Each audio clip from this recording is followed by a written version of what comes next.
Hajipur Lok Sabha seat को लेकर चाचा भतीजे के बीच की लड़ाई लगातार दिनों दिन बढ़ती जा रही है। दोनों इस सीट को लेकर दावे प्रतिदावे कर रहे हैं। दोनों इस सीट से अपनी भावनात्मक जुड़ाव की बात कर पीछे हटने को तैयार नहीं हैं। ऐसे में सवाल बड़ा ये उठता है कि एक ही कुनबे से एक सीट पर दो उम्मीदवार कैसे उतरेंगे।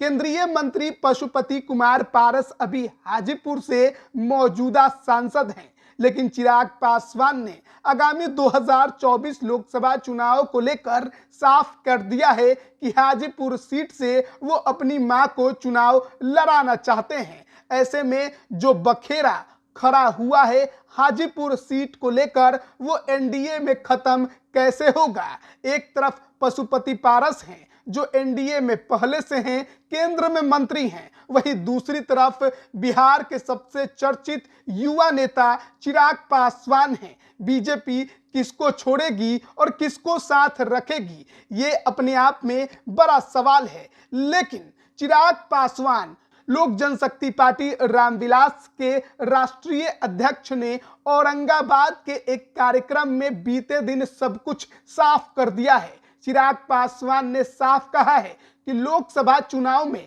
हाजीपुर में चाचा पशुपति कुमार पारस उम्मीदवार नहीं होंगे।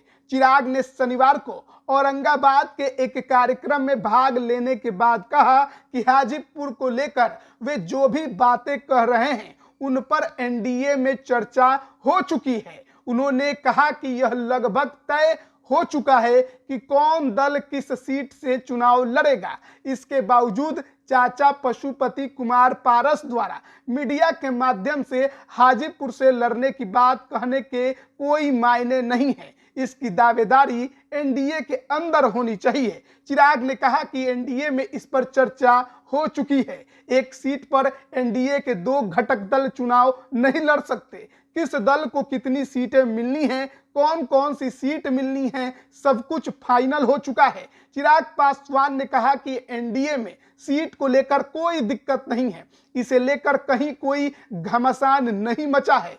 कहीं कहीं चुनाव के पहले कुछ बातें होती हैं, पर चुनाव आने तक सब कुछ ठीक हो जाता है। कहा कि चिंता करने की जरूरत विपक्षी दलों को है। एनडीए में ऑल इज वेल है।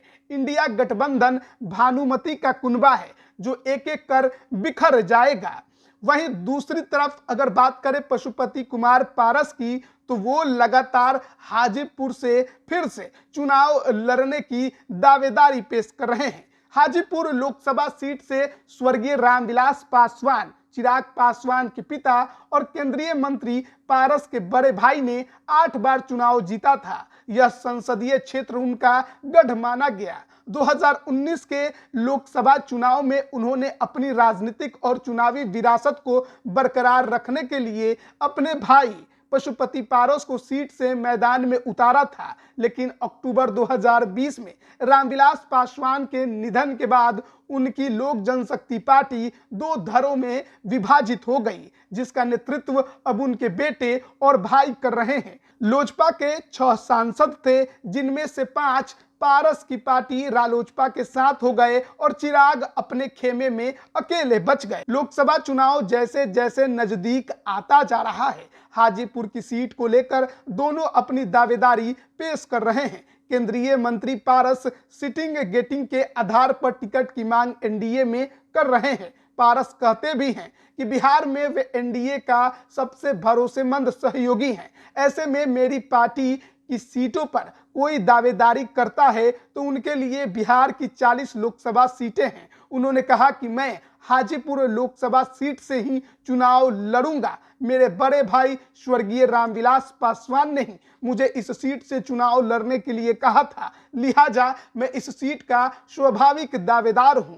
वहीं चिराग के अपने मां को इस सीट पर उतारने की बात पर पशुपति पारस पलटवार करते हुए कहते हैं कि अगर चिराग पासवान अपनी मां को हाजीपुर से चुनाव लड़ाना चाहते हैं तो वे भी अपने परिवार से किसी मां या बहन को जमुई लोकसभा सीट से चुनाव लड़ेंगे। अब जाहिर है चिराग पासवान जमुई से सांसद है, यानी कि अब दोनों ही खेमे आमने सामने को पूरी तरह से तैयार हो गए हैं। एक तरफ चिराग पासवान पूरी तरह से निश्चिंत हैं कि हाजीपुर सीट एनडीए खेमे में उन्हीं के पास आने वाली है, तो वहीं उनके इस निश्चिंत भाव को देखकर कहीं ना कहीं चाचा पशुपति कुमार पारस की छटपटाहट लगातार बढ़ते जा रही है और इसीलिए मीडिया में पशुपति पारस लगातार इस सीट को लेकर अपनी दावेदारी पेश करते दिखाई दे रहे हैं। तो ऐसे में 24 के चुनाव में